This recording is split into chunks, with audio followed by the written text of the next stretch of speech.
la hora que están planificando este sistema de gestión de calidad. En este sentido, Joel, ¿me recuerdas? La norma establece la obligación de definir este sistema para atender dos propósitos particulares. ¿Cuáles son los dos objetivos que busca el establecimiento de un sistema de gestión de calidad que se establece conforme a la norma ISO 9001-2015? ¿Tienes presente los dos propósitos? Ese, no recuerdo esa parte. ¿No? No recuerdo. Alfredo, ¿me puedes ayudar, por favor? Ya me acuerdo. Sí, específicamente es obviamente que se cumpla el sistema, es decir, el sistema de gestión de calidad, y que se rebasen las expectativas del cliente. Fíjate que es muy difícil rebasarlas, a veces no es Bueno, posible ni siquiera cumplirlas. Entonces, cumplirlas. la norma establece, hay un verbo muy particular, dice Ujú. aspirar a Aspirar. mejorar la percepción del cliente, ¿no? Esa es una aspiración. Y el otro no quedó del todo claro, ¿lo tienes presente, Alfredo? El primer propósito. No lo recuerdo exactamente cómo dice. Bueno, les pido de favor que pongan atención en ese propósito porque para eso es el sistema y ustedes cuando auditen Claro. tienen que tener conciencia que para eso sirve.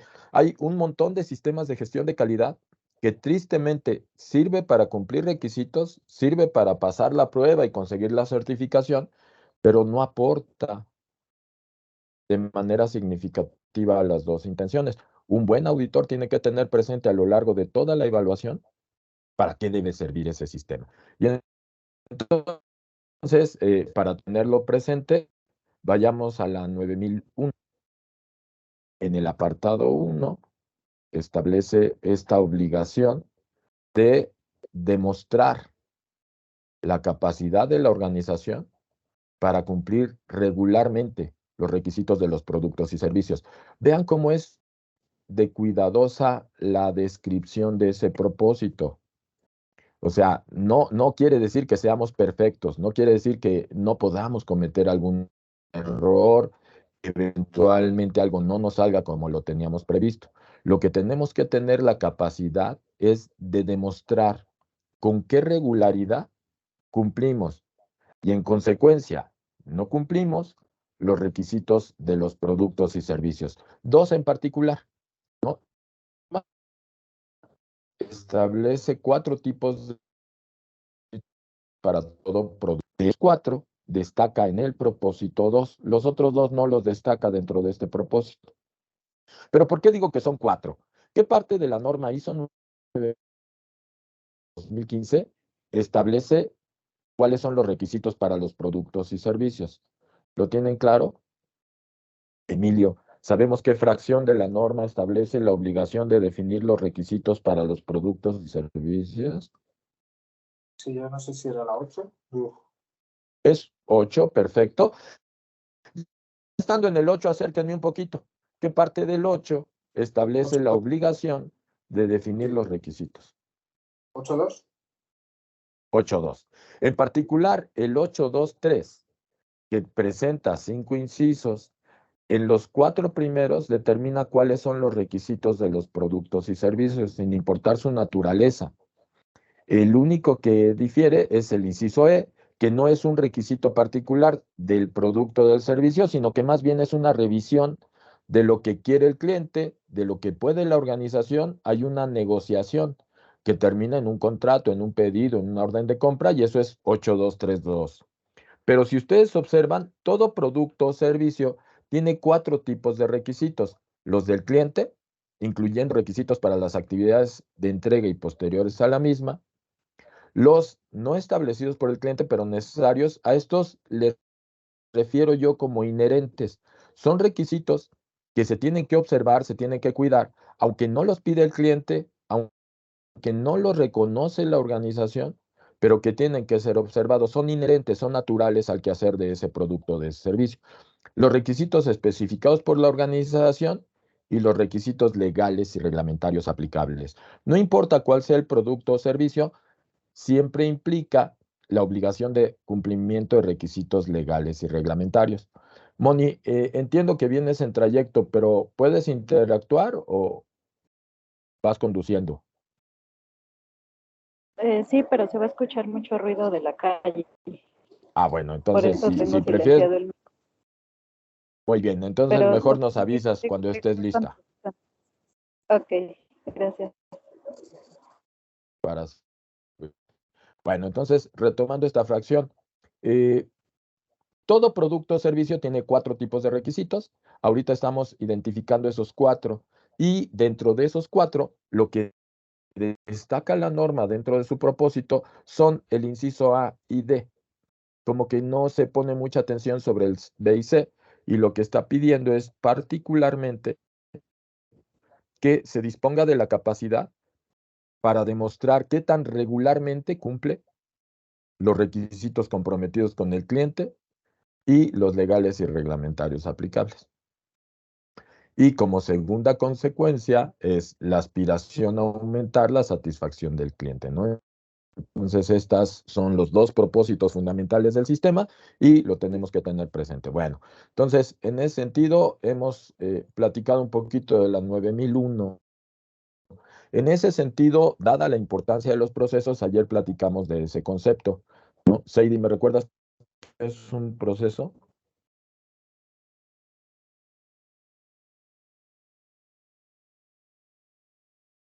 ¿Estás con nosotros, Heidi? Sí, solo que sí me escuchan bien. Es que estoy teniendo Sí, problemas con internet. ¿Ya sí, me se escuchan? escucha un poquito de intermitencia, pero sí te escuchamos, Heidi. Ok. Bueno, un proceso tiene entradas y tiene salidas. Y el proceso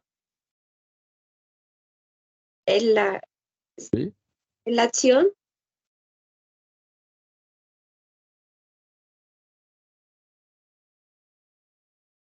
Mira, son actividades mutuamente relacionadas que transforman esos elementos de entrada en resultados esperados que generalmente pues, entendemos como esas salidas.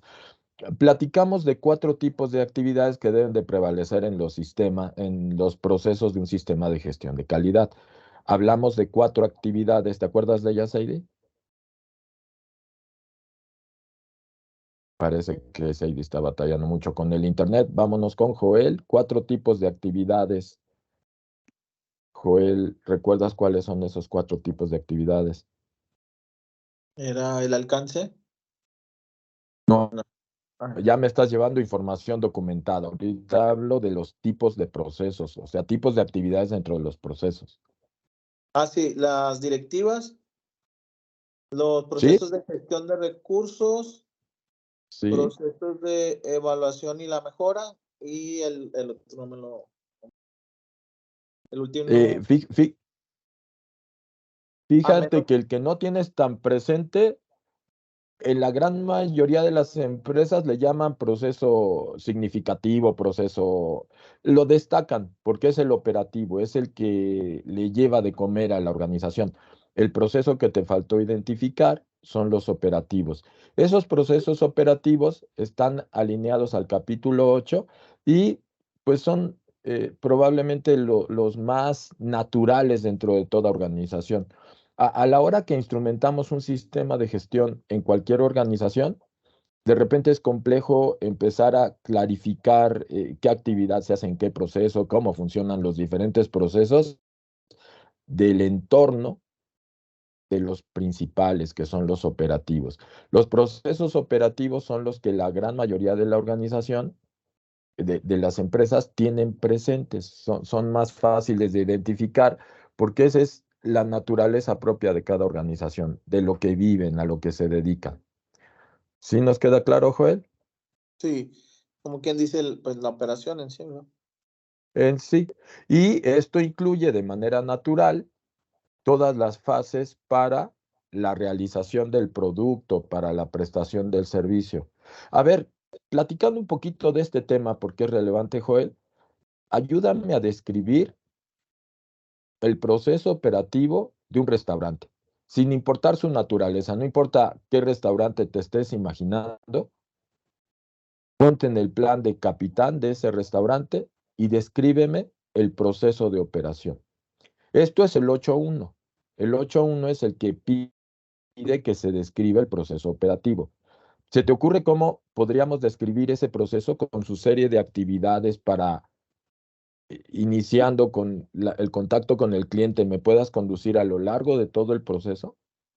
Sí, pues la llegada del comensal al restaurante, ¿sí? Ahí empieza. Perfecto. Luego, La bienvenida con el host o la host, ¿verdad?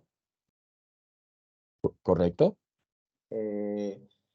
Luego ya lo que es llevarlo a la mesa, a tomar su asiento, lo que es Sí, la levanta de bebidas o de lo que va a tomar.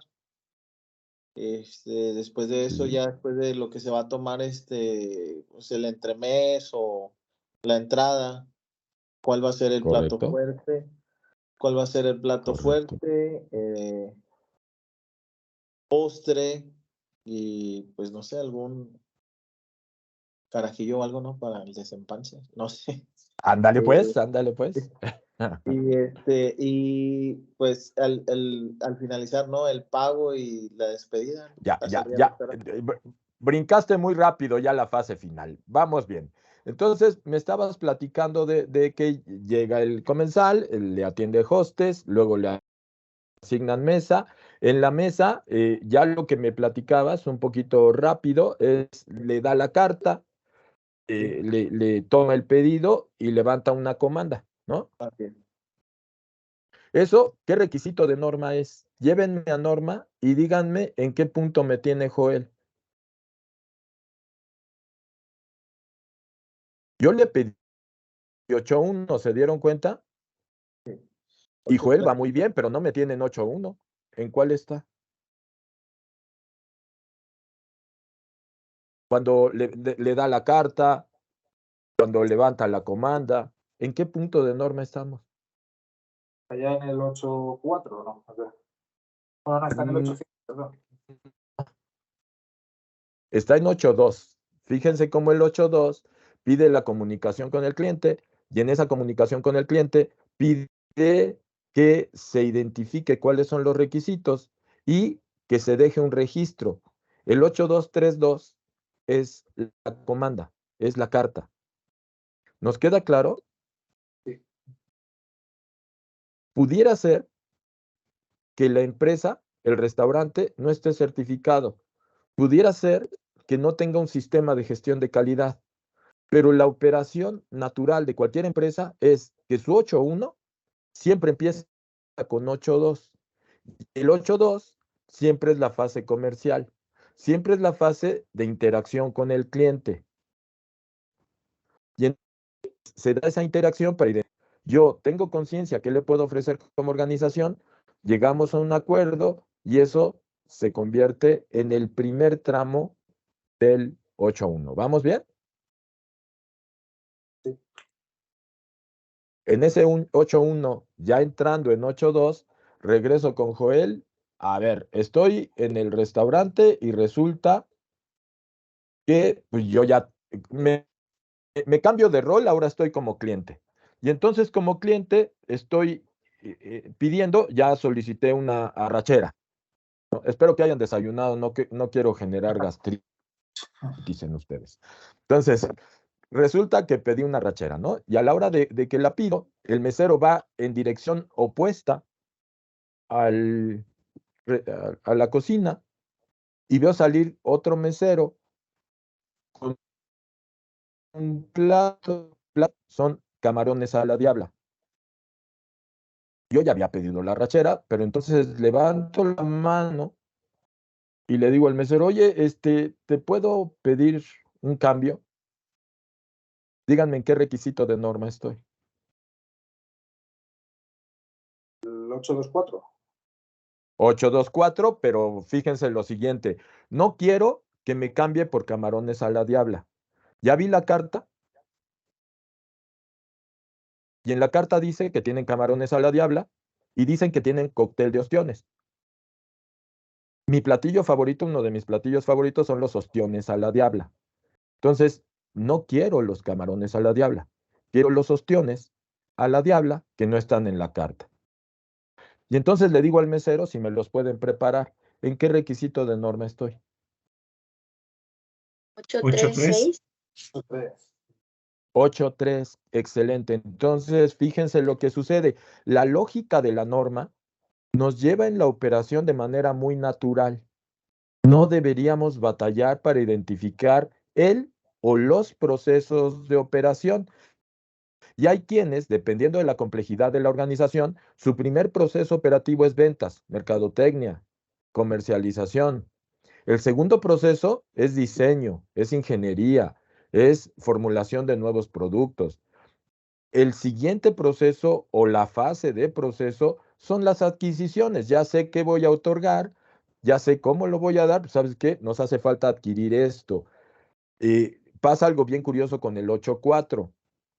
Estoy hablando del 8.4. Ese 8.4, cuando hablo de una empresa que naturalmente es de manufactura, el 8.4 se mantiene en la operación regularmente.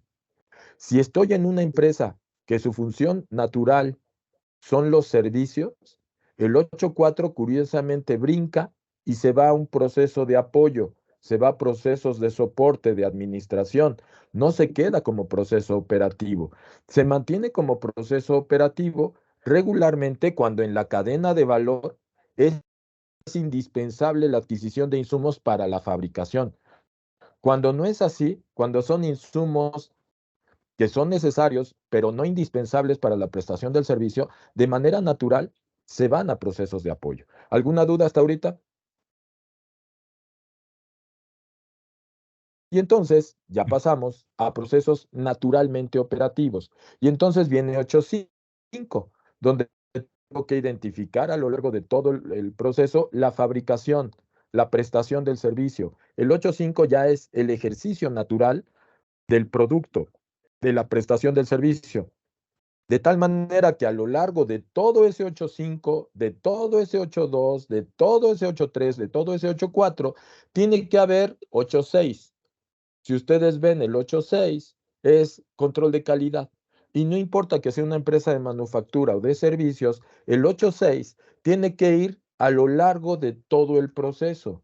Vean lo que dice explícitamente el 8.6. Dice que se tiene que liberar el producto verificando en las etapas adecuadas la conformidad con los requisitos. Y entonces en cada momento hay requisitos a cumplir.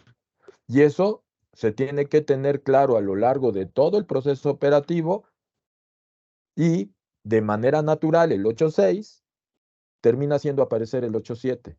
El 8.7 es el control de las salidas no conformes. Cuando encuentro que algo no cumplió con los requisitos establecidos a lo largo de todo el proceso operativo, se tiene que registrar y se tiene que resolver. Se tiene que dejar claro cuál fue la atención que se dio a esa salida no conforme y este control de calidad que se da a lo largo de todo el proceso operativo tendría que hacer aparecer cada uno de los eventos de incumplimiento y con este 8.6 y 8.7 atendido a lo largo de todo el 8.1 es lo que nos va a brindar tranquilidad de que estamos cumpliendo con el primer propósito de la norma, con el hecho de tener conciencia y poder demostrar con qué regularidad los productos y servicios cumplen con los requisitos establecidos. ¿Dudas o comentarios? ¿Va quedando claro? Voy muy rápido. No, está bien. Está bien. ¿Vamos bien? Bueno, entonces, toda esta información la estoy atendiendo para poder entrar con solvencia a la siguiente fracción, que ya es la formación del auditor, ¿no? Es un tema relevante el conocer bien la norma, ya vimos temas importantes. Me falta por ahí resolver diferencia entre mantener y conservar información documentada. Emilio, ¿nos puedes ayudar con esta información? ¿Cuál Sí, es la diferencia de estos dos? El mantenimiento o mantener la información se refiere a documentos que hablan del qué hacer y cómo hacerlo, y conservar se refiere más a los registros de evidencias de cómo se han aplicado a lo largo de la norma. Hay 4 Excelente. documentos a mantener y bueno, son los que definen el qué y cómo. Perfecto. ¿Me puedes recordar cuáles son esos 4 mantener, Emilio? Sí, bueno, habla de la política de calidad, de ¿Sí? los objetivos de, o sea, lo habla en la 522A, de los objetivos de calidad en 621, de la operación de los procesos en el 81 y además la declaración del alcance que habla en el capítulo 4 también se debe mantener. Perfecto, muy bien. En ese sentido, voy con Alfredo. El alcance debe de incluir tipos de productos y servicios a cubrir y requisitos que pueden dejarse de aplicar. ¿Me recuerdas? Ayer platicamos cuáles son los requisitos que con alguna frecuencia pueden dejarse de aplicar. ¿Me recuerdas? Hablé de 3. ¿Te acuerdas de alguno de ellos? Requisitos, sí. Uy, no me acuerdo bien. No, No te acuerdas bien. no, ¿Quién me puede ayudar a exactamente no. recordar? Sí, gracias, Alfredo. ¿Quién me puede Viene, ayudar a recordar cuáles son? viene del cliente o del proveedor, ¿no? Bienes que son del cliente o del proveedor. Sí. Perfecto. ¿A qué requisito nos referimos, Joel? 853, ¿no? Excelente. ¿Cuándo esto puede dejar de ser aplicable, Joel? ¿Te acuerdas? No recuerdo muy bien cuando la propiedad se extiende. No, lo estoy leyendo, pero digo. No te preocupes. En ese sentido, es no aplicable cuando la organización no requiere de ninguna propiedad del cliente en su quehacer. Si a la hora que yo estoy realizando el producto, si a la hora que estoy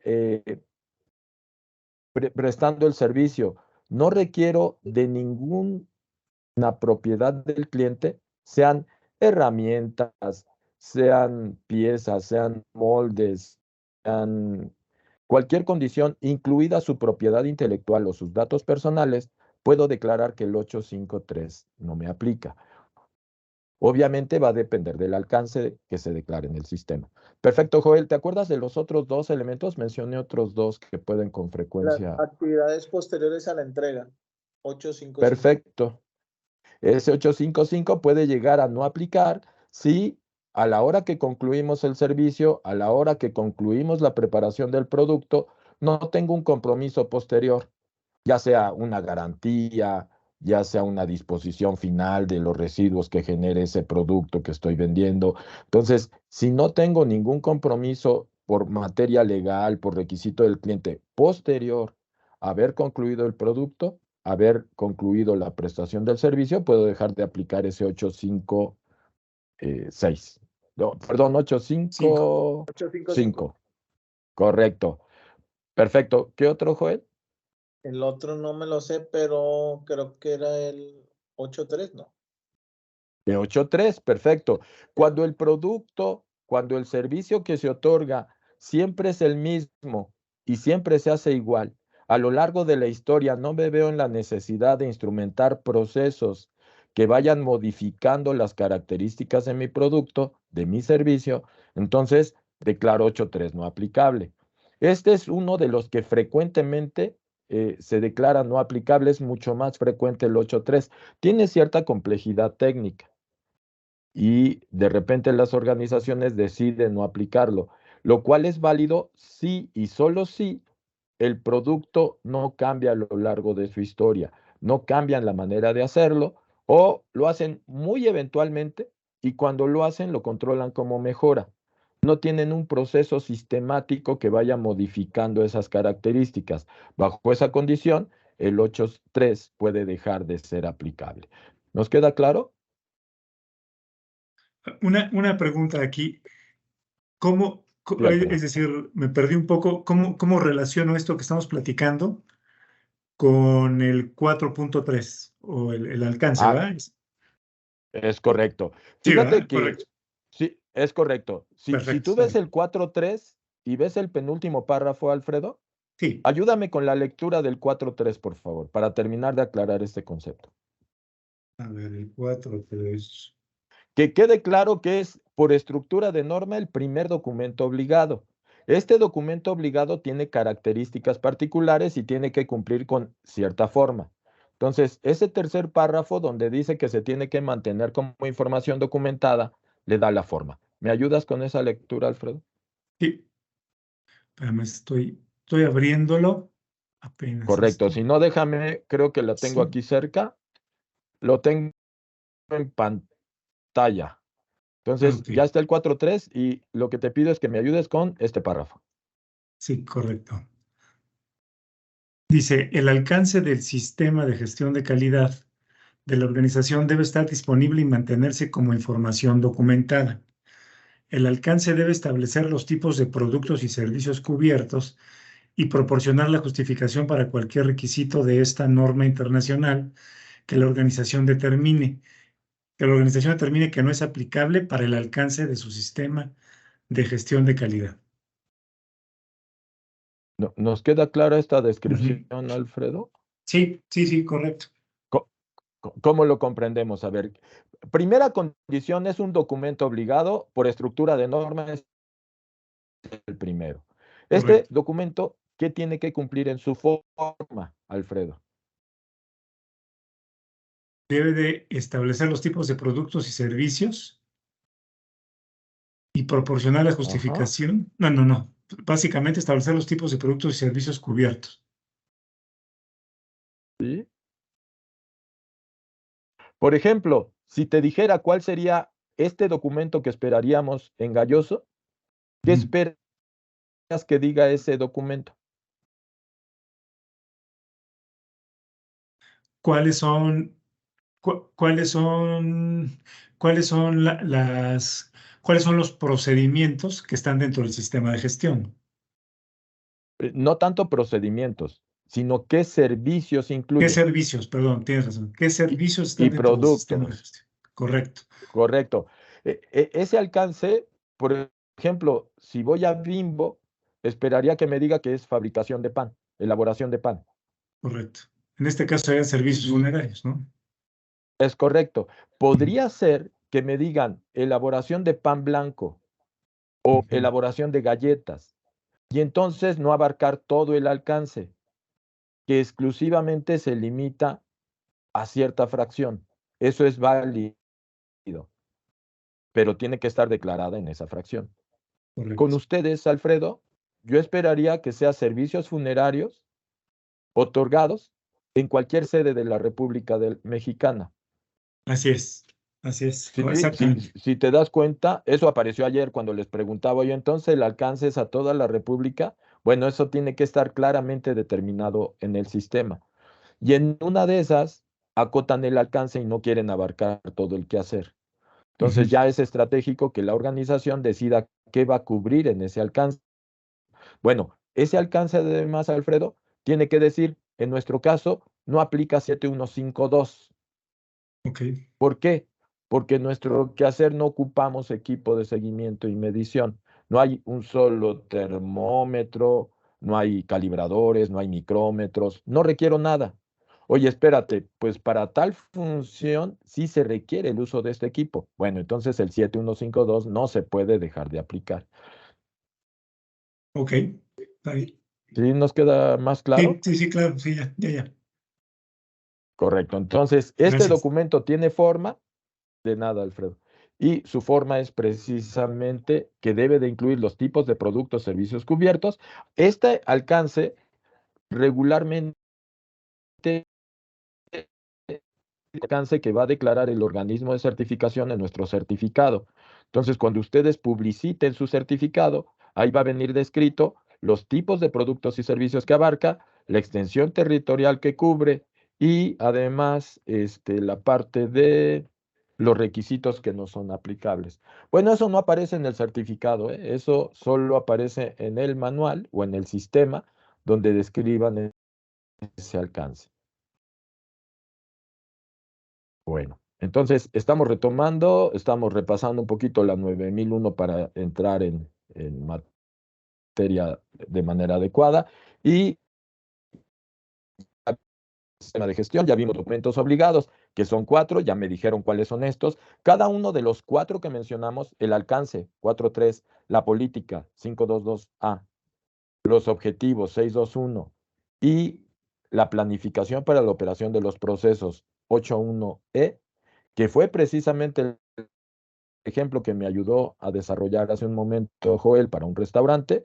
Es lo mismo para cualquier organización. El 8.1 regularmente inicia con la fase comercial, con el contacto con el cliente, con la definición de requisitos fundamentales para que luego vayamos a lo largo de todo el quehacer confirmando que se van cumpliendo estos requisitos.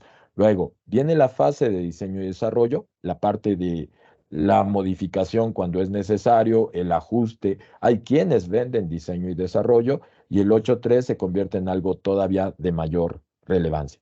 Para entonces adquirir lo necesario, 8.4, les platicaba que ese 8.4 que nos lleva a la fase de compras, hay organizaciones que por su naturaleza es más conveniente llevárselo a procesos de apoyo, pero la gran mayoría de quienes son de manufactura, el 8.4 se queda en la cadena de valor dentro del proceso de operación. Pasamos a 8.5, que es la prestación del servicio, y a lo largo de todo este proceso, desde el 8.2 hasta el 8.5, debería estarse instrumentando el 8.6 mezclado con 8.7 para ir confirmando que los requisitos comprometidos se van cumpliendo y que si algo no se cumple, se registre, se tenga evidencia de cómo terminó resolviéndose cada uno de estos casos. Estamos platicando del 8, perdón, del 8 en general. Estamos ya revisando los 4 documentos, incluido el 8.1. ¿Dudas o comentarios? Vimos también que la información a conservar, o sea, los registros obligados por norma, están acotados a 19 casos. Si la organización ofrece más evidencia, bienvenida, regularmente hay mucho más evidencia de la que la norma exige, pero como auditor no puedo exigir un registro cuando la norma no me lo permita. Si la norma no lo permite y el sistema no lo ofrece, no lo puedo requerir. ¿Estamos de acuerdo? Sí. Perfecto. Bueno, entonces ya hemos platicado de estos antecedentes y yo creo que ya estamos en condiciones para entrar al tema fundamental. El objetivo del curso. El participante al finalizar el curso adquirirá los conocimientos y metodología necesaria para la planificación y realización de auditorías internas, desarrollando cada una de las etapas y definiendo las responsabilidades de las personas involucradas.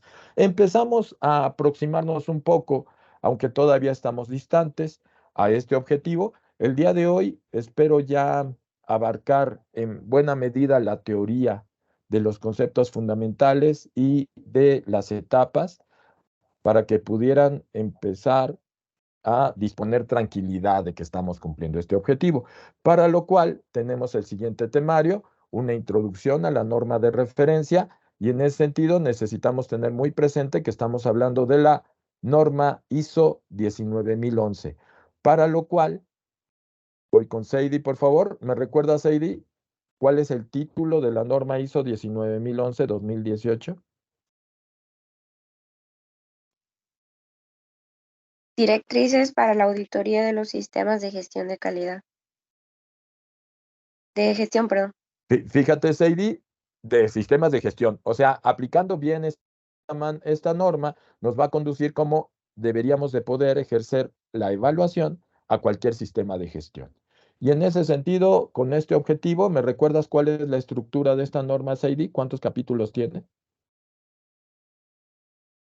Son 7. De esos 7 capítulos, el primero es objeto y campo de aplicación, en el cual pues tenemos presente que sirve para auditar sistemas de gestión y a lo largo de su descripción nos incluye la referencia a el conocimiento de los principios de auditoría, la gestión de un programa de auditorías, la realización de las auditorías y la competencia y evaluación de los auditores. Prácticamente resume todos los capítulos que incluye esta norma. En el capítulo 2 vimos la definición de normas de referencia y platicamos que no refiere a ninguna. Curiosamente, a pesar de que tiene que ver con muchas normas, optaron por no relacionar con ninguna. El capítulo 2 dice que no aplica ninguna y que solo mantienen el capítulo pues, para mantener esa estructura. Me voy al capítulo 3, donde vienen las definiciones. Joel, ¿me recuerdas qué es una auditoría? El día de ayer le pusimos énfasis y tenemos que tener muy claro lo que es una auditoría como auditores. ¿Me recuerdas ¿Recuerdas? Un Son proceso- 5 conceptos generales. ¿Sí? Proceso para evaluar y determinar el fin. Eso fue la definición que nosotros dijimos ayer, ¿no? Está un poquito más extensa. Empezaste bien diciéndome que es un proceso. Para evaluar. No. Es un proceso sistemático. Ayer platicamos que la auditoría debe ser un proceso sistemático. ¿Te acuerdas por qué dijimos que debe ser sistemático? No, no recuerdo. Se Era debe. porque siempre se hace de la misma forma. Sí, porque Excelente, ellos también Moni. comentan que después de renovar al cliente y le van a hacer firmar ahora el nuevo contrato de previsión. Parece Las que por ahí condiciones alguien tiene el de micrófono propuesta abierto, por ¿verdad? la comunidad. A ver, ya, perfecto. Bueno, entonces quedamos que es un proceso sistemático. ¿Y por qué es sistemático? Moni ya nos decía. ¿Qué más, Moni? Brincar de este Porque siempre se hace de la misma forma. Debía de tener Porque- también independencia, creo. Estar documentado. Correcto. Ya no me acuerdo qué más. Cuando platicamos que debía ser independiente, ¿a qué se refiere esto, Moni? Pues como no sujeto a algún tipo de intereses, ¿no? O algo así. Sí, claro que sí. Correcto, debe estar libre de ese posible conflicto de intereses. Y en ese sentido, cuando vemos que sea un proceso independiente, platicamos que hay restricciones. El auditor no puede evaluar actividades bajo su propia responsabilidad. Es uno de los 7 principios que es tan relevante que en la norma lo establecen como principio e incluso lo consideran en la aplicación de esta definición. Proceso sistemático independiente, ya nos decía también Moni, documentado. Si ustedes observan, dentro de los registros obligados está requiriendo registros de auditoría. La auditoría interna debe dejar evidencia por escrito. Bueno, documentado. Luego de ahí me faltan 2 componentes más. ¿Me lo recuerdas, Alfredo? Proceso sistemático, independiente, documentado. ¿Qué más? Para obtener evidencia objetiva, ¿Qué quedamos que es la evidencia objetiva, Alfredo?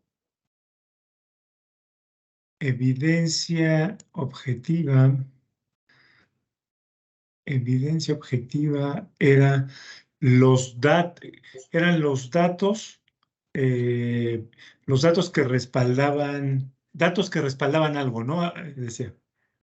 La existencia o veracidad de algo. Ok.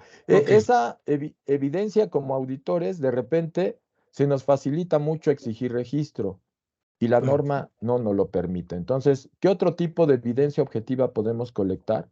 ¿Cuáles son los medios para colección de esa evidencia objetiva, Alfredo? ¿Te acuerdas?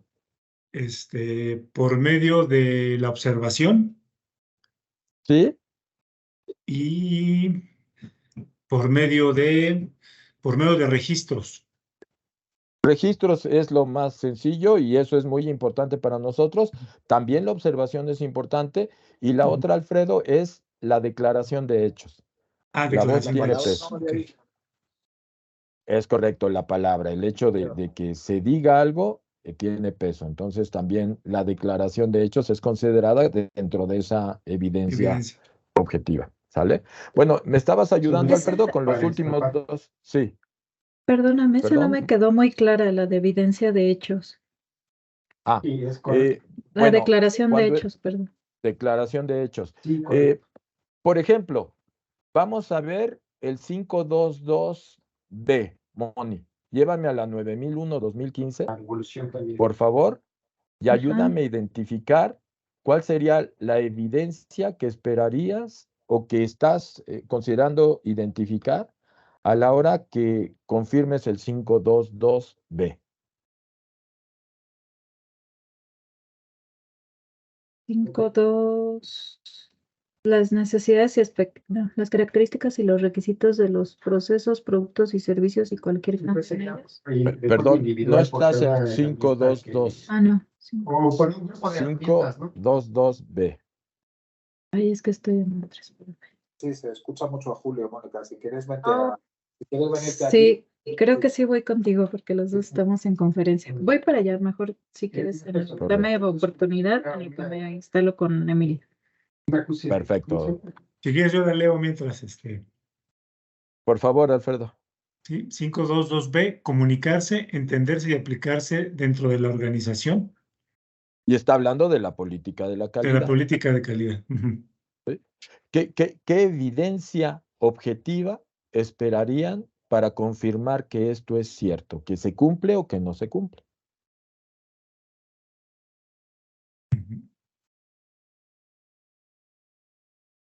Pero ahí lo que te puedes esperar es que te evidencien la comunicación, pero a lo mejor se puede trazar a lo mejor si se ha hecho una comunicación efectiva por algún tipo de comunicado interno y si no, pues porque preguntas a las personas si se les ha comunicado, ¿no? Así de claro, fíjense, en algunos casos hay directores que te sacan un oficio, te presentan un memorándum en el que dicen, mira, se las comuniqué. Eso ni es requisito ni es suficiente. La mejor manera de identificar el cumplimiento del 522B es a través de lo que mencionaba hace un momentito Moni. ¿Sí has venido escuchando, Moni? Sí, lo has escuchado, ¿no? Sí. Sí, no, estamos abiertos a eso, si quieres. Sí, ya te escucha. Perfecto. Bueno, entonces, a ver, Moni, ¿cuál sería la mejor evidencia de que el 522B se cumple? Ya hace un rato Emilio nos decía, pues puede haber un oficio, un comunicado, y puede ser, pero eso no es suficiente. Es más, no es necesario. Si no me lo presentan, yo no lo pido. La mejor manera de confirmar que el 522B se cumple, entonces, ¿cuál sería, Moni? La comprensión. Que las personas conocen, entienden y aplican la política de la calidad. La evidencia. ¿Cuál sería la evidencia? Pues esa, ¿no? Que las personas comprenden es la política. Es correcto. Y la mejor manera de identificarlo es platicando con cada uno de los individuos dentro del muestreo y al final vamos a decir, oye, dentro del personal entrevistado, un 75% muestra conocerla, entenderla, aplicarla. Hay un 5% que no tiene idea de lo que habla la política. Hay un 5% que la conoce con mucha profundidad, la sabe de ida y vuelta y te la explica con solvencia, ¿no? Y entonces, a lo largo de la entrevista, como auditores, vamos a llegar a la conclusión de si se conoce, se entiende y se aplica a través principalmente de declaración de hechos. Habrá equipos auditores que digan, me enseñaron un oficio, con eso es suficiente, pero creo que la mejor manera de identificar es mediante la herramienta o la evidencia que acabas de mencionar, Moni, es a través de la declaración de hechos. ¿Sí nos queda más claro? Sí, ya. Bueno, por ahí hay conflicto con los micrófonos, a ver si pueden desactivar alguno de las bocinas, ¿no? Correcto, entonces estamos platicando de esta definición. Si ustedes ven, ya fueron conceptos básicos que fuimos identificando de la definición. No vamos a tener tiempo de estudiar cada concepto. Estoy tocando el más importante de ellos, que es la auditoría, y en esa auditoría solo me falta el último tramo de la definición, que ya Alfredo nos ayudaba a completar. Entonces es un proceso sistemático, independiente y documentado para obtener evidencias objetivas y determinar el grado en que se cumplen los criterios de auditoría. Son 5 ideas generales. Y me voy a la última, ¿no? En ese sentido, ¿qué entendimos como criterio de auditoría, Joel?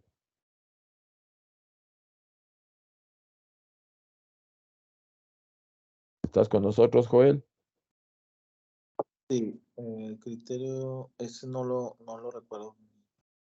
No lo recuerdas bien, perfecto. Vámonos entonces con Seidi, por favor, ¿qué es criterio de auditoría? las políticas, normas y los procedimientos o requisitos usados como referencia. Excelente. Dice conjunto de requisitos usados como referencia. En nuestro caso, Seidi, ¿cuáles son nuestros criterios de auditoría para el ejercicio de nuestra función como auditor de sistemas de gestión de calidad? ¿Bajo qué criterio vamos a determinar la conformidad o no conformidad del sistema?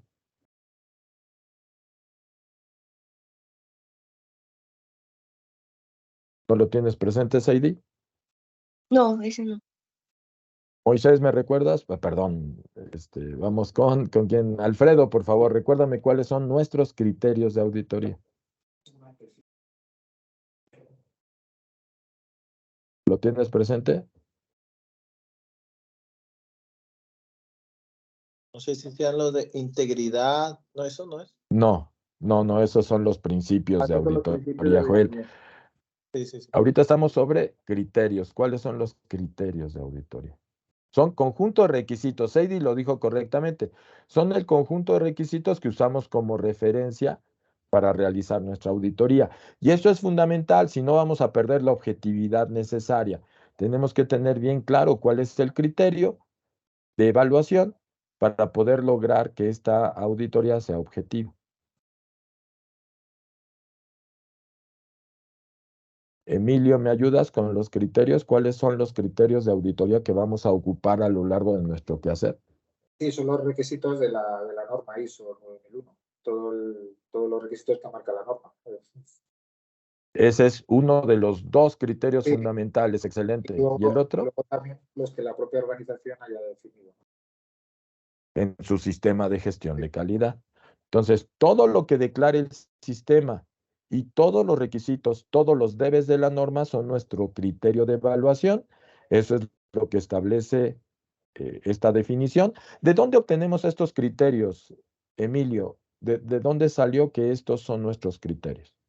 Pues estarán en la definición que ha hecho la organización de su sistema de gestión. Pero ayer vimos el origen, Emilio. ¿Te acuerdas dónde vimos que esos son nuestros criterios de evaluación? Sí, está en la norma, ¿no? En el capítulo 0. No, No. ¿En cuál de las normas, Emilio? ¿Te acuerdas? Sí, en la ISO 9001. En 9001-2015, perfecto. ¿Qué parte de la norma 9001-2015 establece la obligación de hacer auditorías? Sí, esto no recuerdo ahora no sé si era el 9, capítulo 9. Es 9, perfecto. 9. Está en el 9 y ya consciente de que está en el 9, si se acercan al 921, el 921 es el que establece esos dos criterios para realizar nuestras auditorías internas. Ahí es donde menciona y confirma lo que Emilio nos comparte, que tenemos dos criterios fundamentales. Inciso A, lo que el sistema de gestión de la calidad de la organización declara, e inciso B, lo que la norma requiere. ¿Estamos de acuerdo? Correcto. Muy bien. Eso va a asegurar nuestra objetividad. No puedo sacar criterios de otra naturaleza, no puedo ponerme a evaluar otros criterios. De repente hay quien es experto en seguridad y salud en el trabajo o sabe mucho de diagramas de flujo y entonces empieza a requerir situaciones que no vienen en cualquiera de estos dos documentos. Si no es requisito de la 9001-2015, si no es parte del sistema de gestión de la calidad, entonces no lo podemos requerir.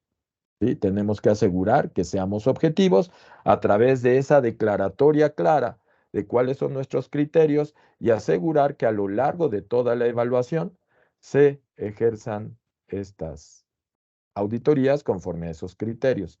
¿Nos queda claro? Bueno, es importante que revisen las definiciones de programa de auditoría, plan de auditoría, experto técnico, auditor, cliente de auditoría, auditado, todas las definiciones que vienen. No tenemos la oportunidad de abundar en el evento, salvo que hubiera alguna duda particular. Y paso al siguiente tema. El siguiente tema fue tipos de auditoría. Moni, ¿me recuerdas cuáles son los tipos de auditoría que la norma establece desde la nota de la definición de auditoría?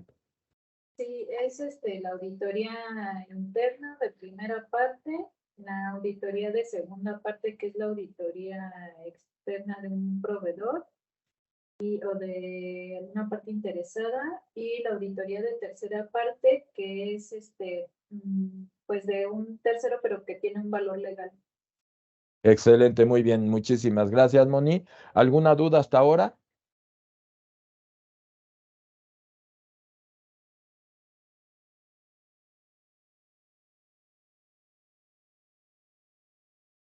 Pero el capítulo 5 de la 19.011 no es otra cosa que la aplicación del ciclo PHBA sobre el programa de auditorías, que es lo que nos acaba de comentar Emilio. Ese programa de auditorías, si lo hiciéramos de acuerdo al capítulo 5 de la 19.011, requiere primero que nada establecer un objetivo para el programa.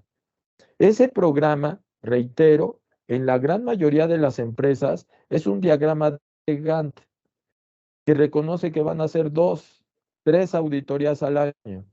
Y entonces no es tan sofisticado. Bueno, si el programa tuviera tal complejidad que lo requiriera, podría tener un objetivo.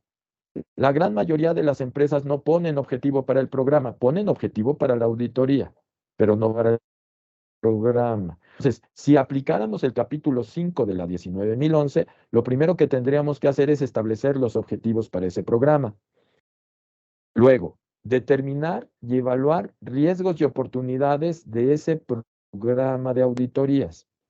Una vez identificada esa determinación de riesgos y oportunidades, se tendrá que establecer, ahora sí, el programa. Con un programa claro, con un objetivo claro, con riesgos y oportunidades establecidos, lo instrumentamos. ¿Cómo lo vamos a instrumentar? De acuerdo al capítulo 6, en el que vamos a poner mucho énfasis, cómo se debe realizar una auditoría, y luego el capítulo 7, cuál es la evaluación y competencia que se debe dar de esa competencia de los auditores, para entonces hacer un seguimiento, ver que también sale ese programa de acuerdo al objetivo. Con base en el resultado del objetivo del programa, la mitigación de riesgos y oportunidades, deberíamos aplicar mejoras para que ese programa en ciclos posteriores dé un mejor resultado. Entonces, como ven, es un tema muy sofisticado en el que para un programa que regularmente no es otra cosa que un diagrama de Gantt, se le ponga un objetivo, se pongan riesgos y oportunidades y se atienda mediante este ciclo. ¿Alguna duda o comentarios al respecto? Sí, Ariel, una pregunta. Nosotros, por ejemplo, que vamos Sí. a hacer una auditoría combinada, vamos, o conjunta de dos normas, no, o sea, esto es distinto a un programa de auditoría, ¿no? Si nosotros fuésemos a hacer evaluación, en este caso no son dos sistemas, es el sistema de gestión y la norma 1 de servicios funerarios, que es una guía de directrices.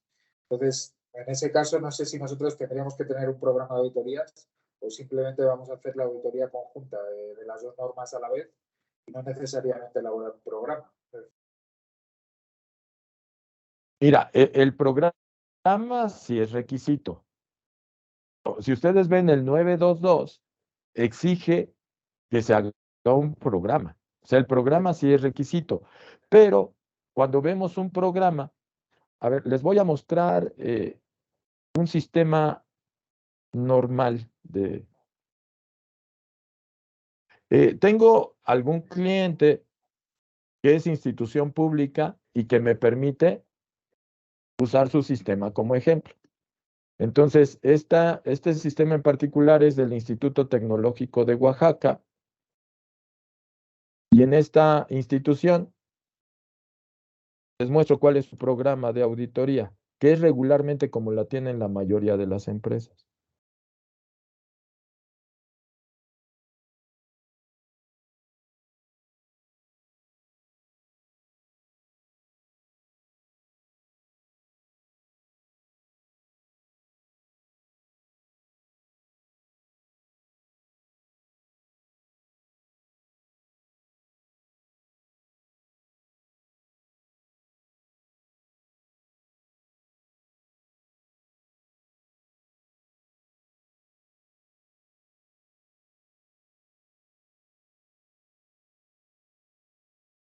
El programa de auditoría regularmente, ¿sí lo alcanzan a identificar? ¿Sí lo ven? Sí, sí, sí.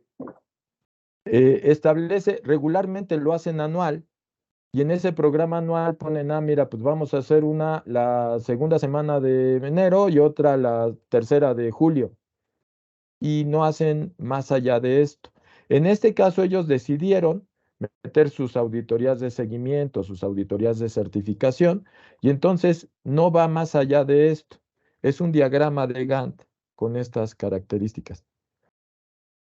Ok, no, Yo, sí, yo recomendaría que tuvieran algo muy próximo a esto. sí. Ahora, les voy a mostrar mi sistema. En mi sistema, yo no por otra conveniencia, sino para usarlo como ejemplo en algunos cursos, sí tengo un programa diferente.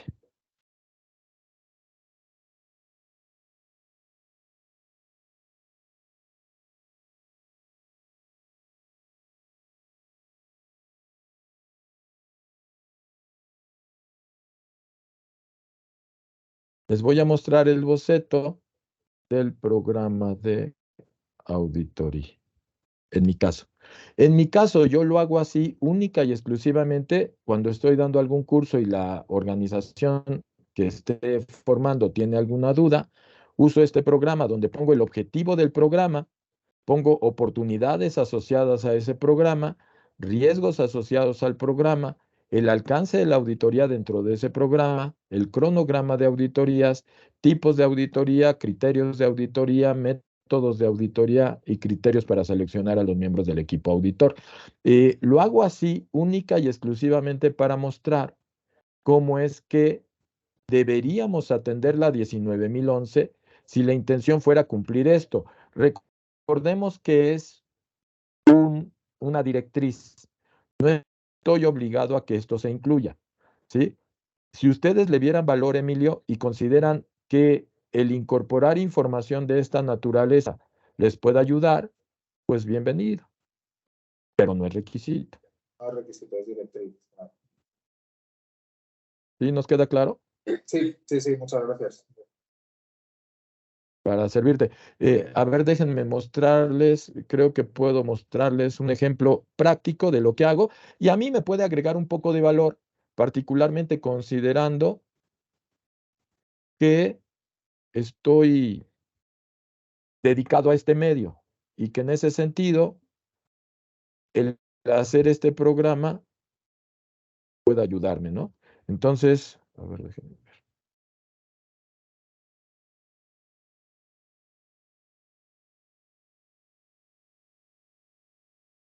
Ándale, creo que no voy a poder enseñarles, porque tengo ocultas las columnas, pero déjenme ver. De hecho, como la verdad es que no agregaría tanto valor para un servidor, déjenme ver. Bueno, no alcanzo a identificar ahorita cómo abrirlo, pero si puedo se los muestro. En este caso, tengo una auditoría al año. Entonces, la verdad es que no me agrega valor como programa de auditoría. Me agrega valor en otros términos y por eso he decidido considerarlo. Y sí cumplo esa estructura para mis programas. Si a ustedes les agrega valor, Emilio, pues bienvenido. Pero no sé, ¿tienen idea cuántas auditorías van a hacer al año? Nosotros haremos una auditoría de certificación. Bueno, como es un programa multisite, yo creo que tenemos que 3 años cada 3 años haremos un muestreo de auditorías, pero pueden ser 5, 6, 7 centros a auditar más las auditorías internas. O sea, que a lo mejor sí que interesa colocarlo. Correcto, correcto. Ahora, en ese sentido, ¿por qué no atiendo el tema con abundancia? Porque este curso está limitado para la formación de auditores, no para la gestión de ese programa, ¿no? Y por eso no abundo al respecto. Pero aquí es importante comprender ese principio y por eso lo atendí, para que veamos a qué se refiere el principio y comprender la extensión del mismo. Entonces, el séptimo es el único que no revisamos en conjunto Estoy en la 19.011 y los principios están contenidos en su capítulo 4. Vean, la extensión del capítulo 5 es muy amplia. La extensión de ese capítulo 5 es tan amplia cuando nos conviene gestionar el programa para mitigar riesgos y aprovechar oportunidades de ese programa. Pero voy entonces al capítulo 4 de principios y tomé esta gestión para poder identificar. Fíjense lo que dice la fase del séptimo principio. Dice, enfoque basado en riesgos. Un enfoque de auditoría que considera riesgos y oportunidades. Así es de breve la descripción, pero vamos a ver a qué se refiere. Fíjense, tiene un triple enfoque. Dice, el enfoque basado en riesgos debería influir sustancialmente en la planificación, la realización y la presentación de informes de auditoría a fin de asegurar que las auditorías se centren en asuntos que son importantes para el cliente de la auditoría y para alcanzar los objetivos del programa de auditoría. Y entonces les pido por favor que me ayuden a ver el triple enfoque. ¿Lo alcanzan a identificar? Son 3 enfoques que manifiesta esta descripción. Sí, yo creo que es, por un lado, la planificación, ¿no? Luego la presentación de resultados y el alcance objetivo. Correcto. Fíjense, el primero nos toca a nosotros como auditores. Ese enfoque basado en riesgos que influya sustancialmente en la planificación y realización de la presentación de informes de auditoría. O sea, nosotros tenemos que asegurar que digamos la verdad con precisión. Y entonces nosotros vamos a tener esta precaución de planificar la auditoría y realizarla mitigando riesgos, aprovechando oportunidades y entonces que la auditoría refleje la verdad. En ese sentido tenemos un impacto significativo. El siguiente es asegurar que se centren las auditorías en asuntos importantes para el cliente de la auditoría. Esto tiene que ver con la gestión de riesgos del sistema. O sea, si hacemos una auditoría con enfoque a riesgos para el sistema, esto es responsabilidad de la organización llevar esa gestión de riesgos. Nosotros, nuestra única contribución es saber auditar bien 6.1.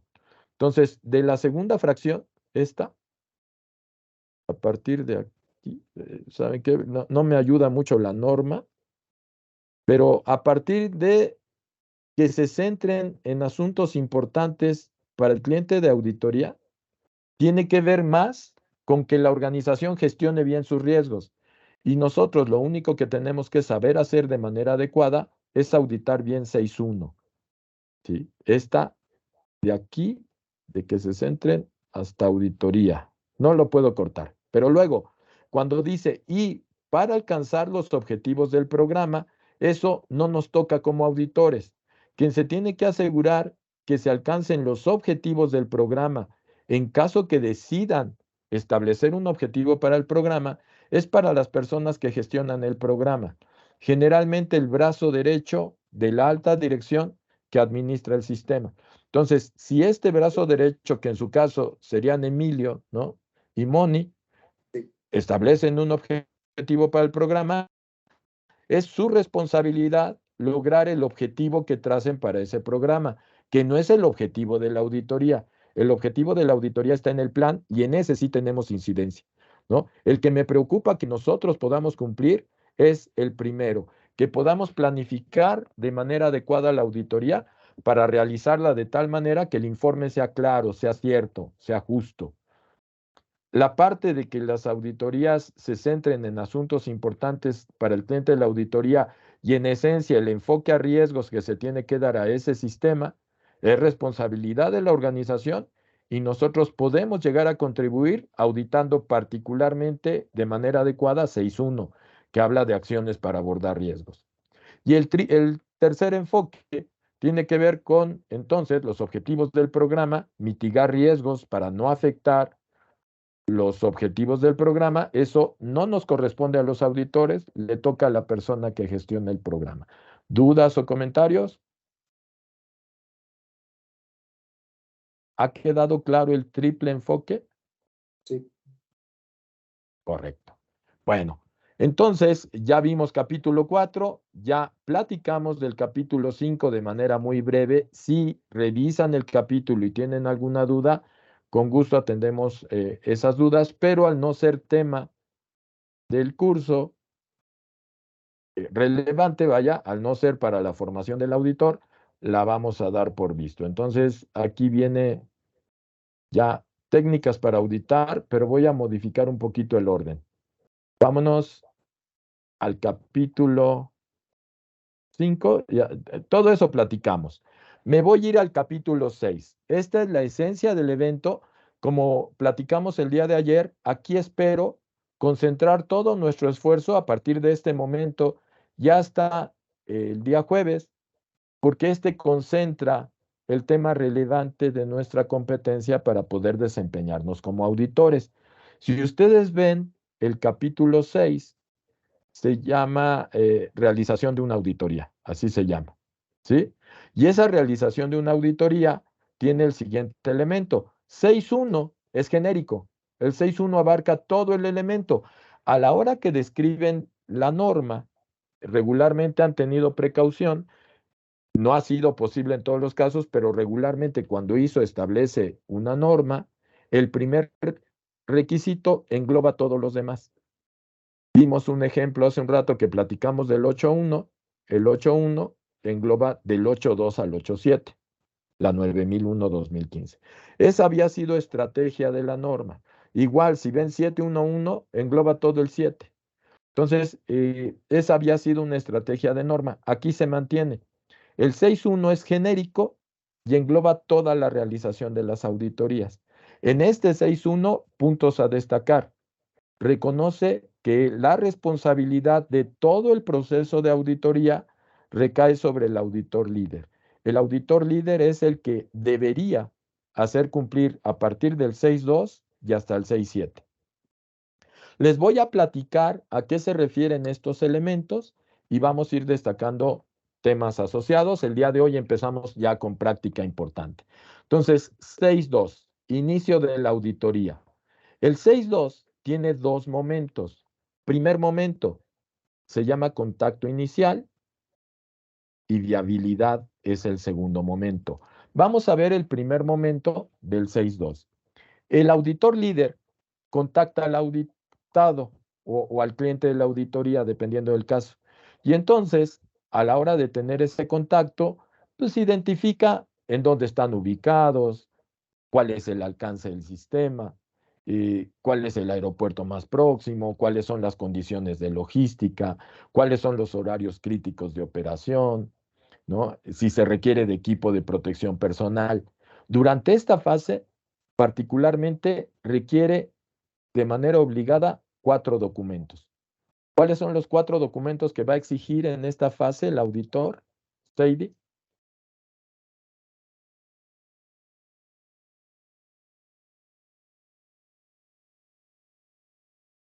¿Estás con nosotros, Sadie? Joel, ¿cuáles son los 4 documentos que va a pedir el auditor durante esta fase? Dice, la realización de, ¿es el 6.4? Estoy en 6.2, pero no es tanto con tema de la norma, porque la norma es genérica, la 19.011 aplica para cualquier sistema. En particular, para el sistema que nosotros vamos a revisar con base en lo que vimos en 9001, son 4 documentos los que estamos facultados a requerir, Joel. ¿Te acuerdas cuáles son esos 4 documentos?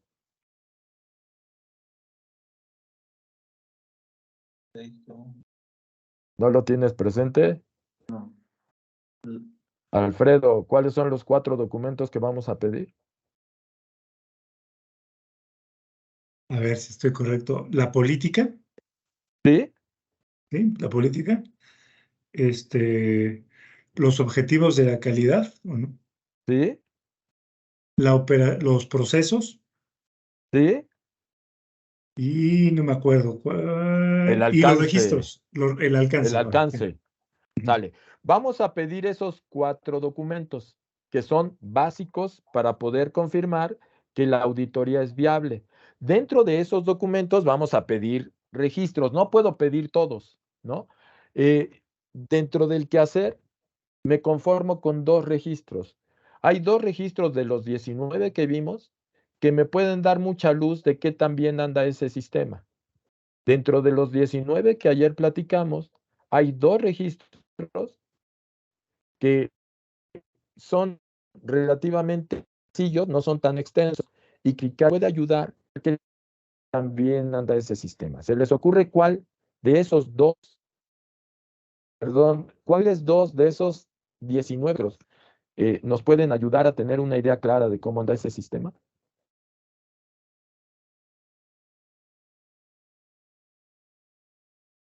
Los recursos de seguimiento y medición. ¿Te refieres al 7151?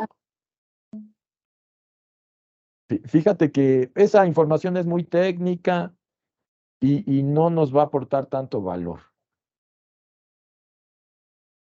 De los 19 hay 2 que nos pueden ayudar a tener mucha idea de qué también anda ese sistema de gestión de calidad.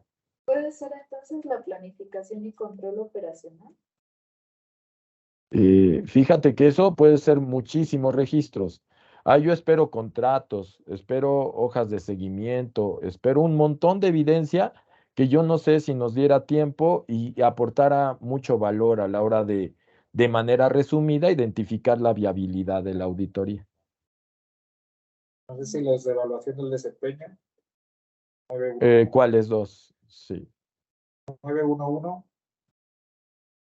El 911 puede ser un montón de estadísticas, un montón de gráficos, un montón de herramientas, ¿no?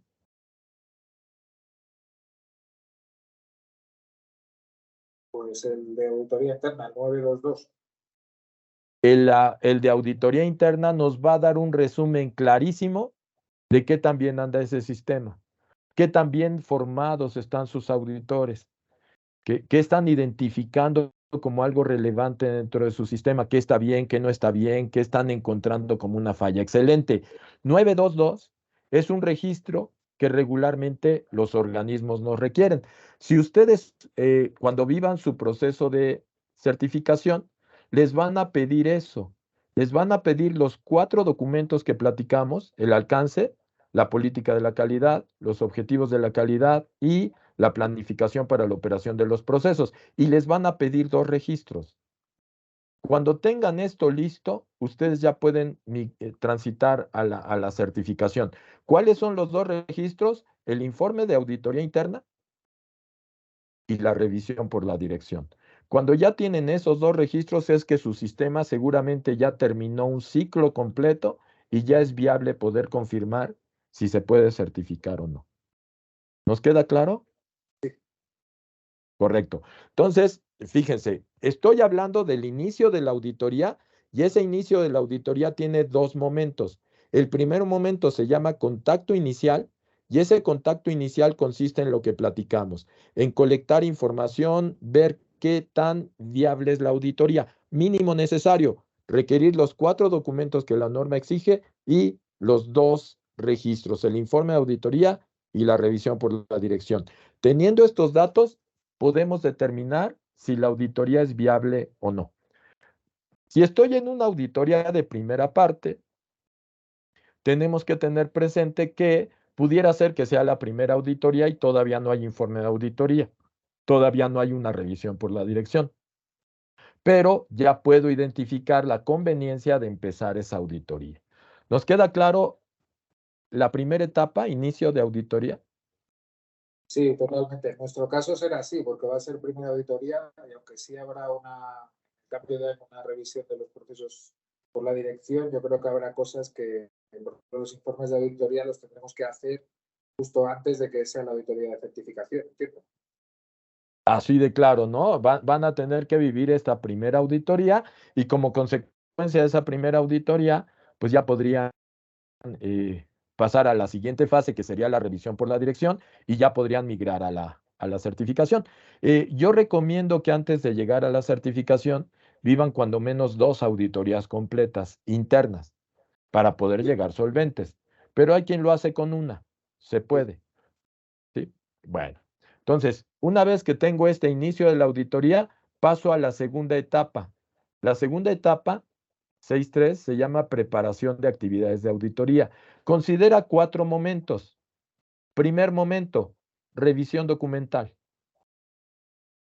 Esa revisión documental, hagan de cuenta que es una auditoría, pero con cierta frustración. No puedo entrevistar personas. Solo en gabinete, en escritorio, reviso y cotejo lo que dice la documentación de su sistema contra lo que pide la norma. ¿Sí? Esta revisión documental, dependiendo si es de primera, segunda o tercera parte, se da cierta formalidad. Cuando es de primera parte, normalmente no se formaliza, no hay registros, no hay declaratoria de cómo se realiza. Cuando es de segunda parte, se le da más importancia y entonces hay un tiempo en el que se le asigna para ir revisando que también se está cumpliendo. Cuando es de tercera parte, tiene costo. Y entonces el organismo de certificación cobra normalmente un día y el auditor en gabinete se pone a revisar y a estudiar el sistema. Normalmente lleva varias etapas, hay una reunión de apertura, hay un informe y ese se le entrega a la organización auditada. Entonces, depende de la naturaleza, la revisión documental puede ser muy formal o no necesariamente formal, pero es importante hacerlo. No importa que sea de primera parte, se tendría que hacer con solvencia. ¿Para qué? Para que el equipo auditor disponga de antecedentes de cómo funciona ese sistema. ¿Nos queda claro el primer momento, revisión documental? Segundo momento, hay que preparar un plan de auditoría.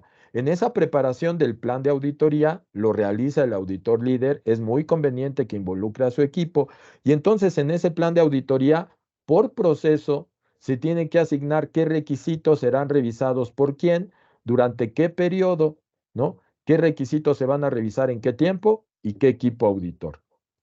Normalmente hay varios momentos de esa realización y entonces lo vamos a platicar un poquito más adelante, pero entonces, segundo momento de la segunda etapa se llama preparación del plan de auditoría.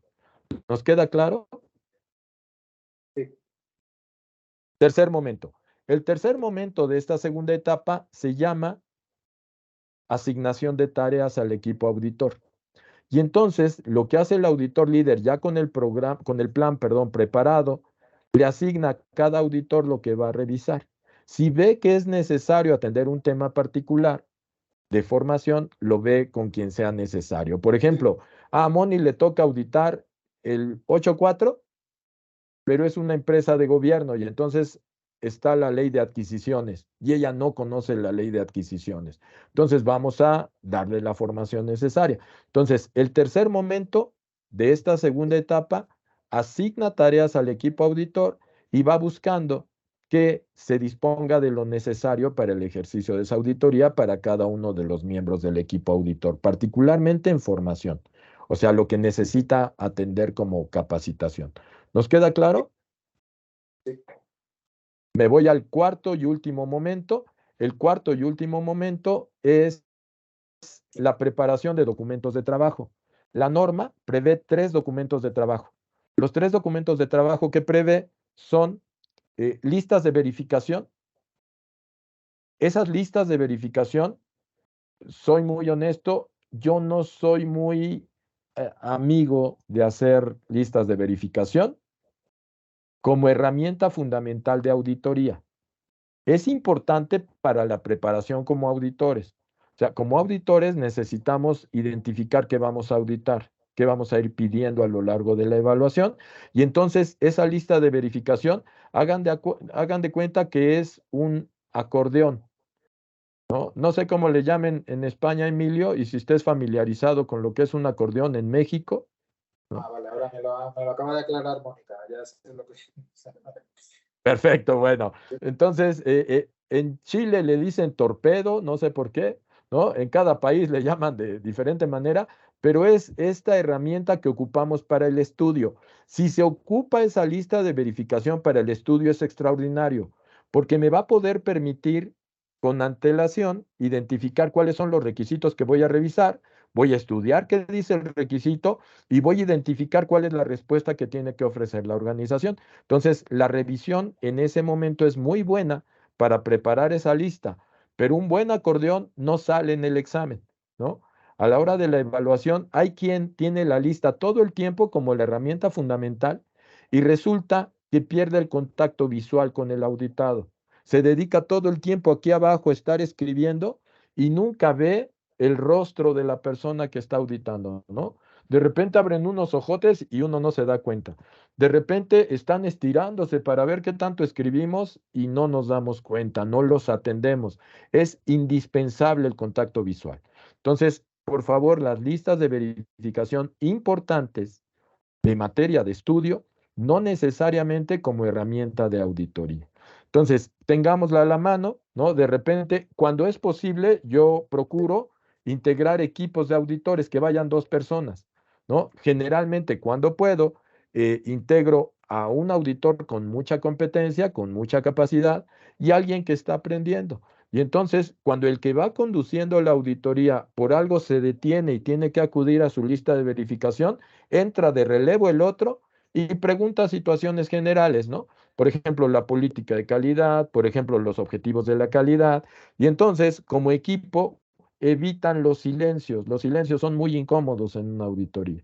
Entonces, es conveniente mantener ese contacto visual, mantener atendido al auditado y que fluya toda la evaluación.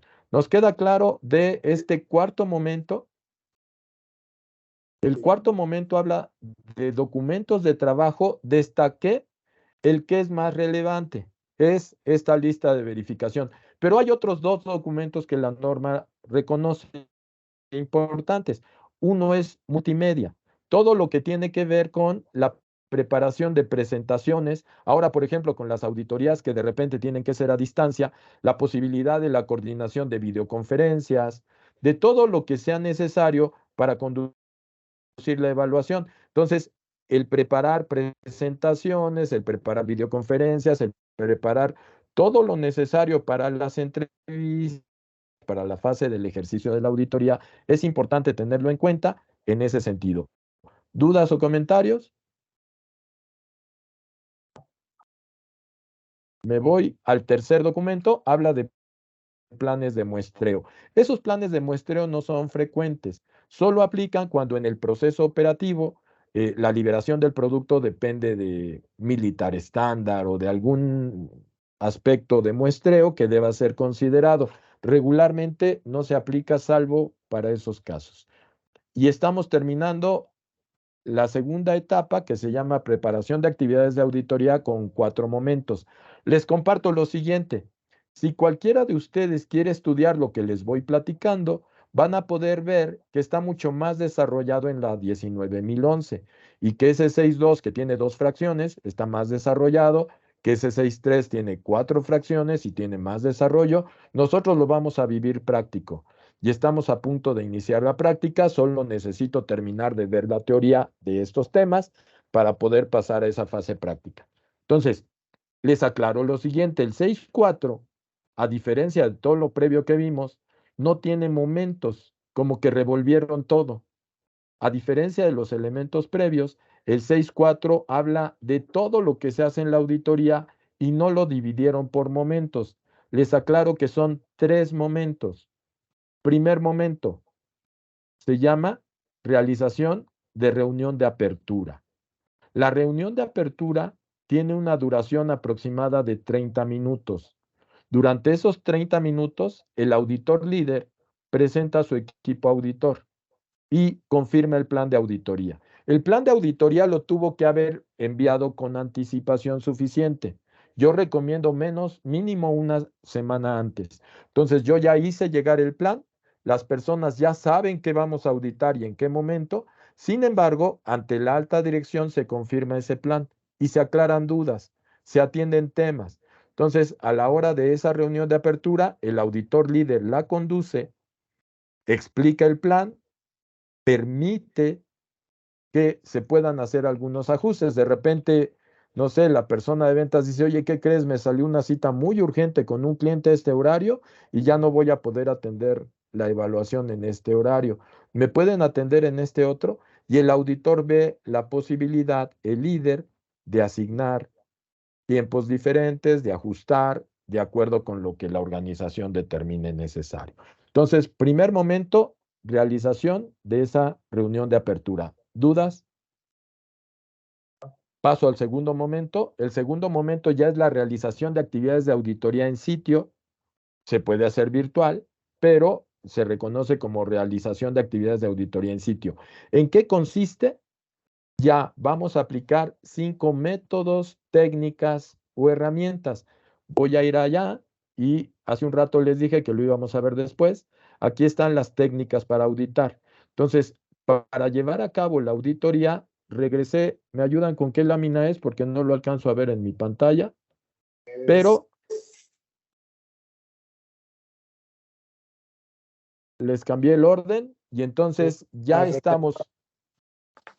¿34? Sí. Perfecto, muy bien.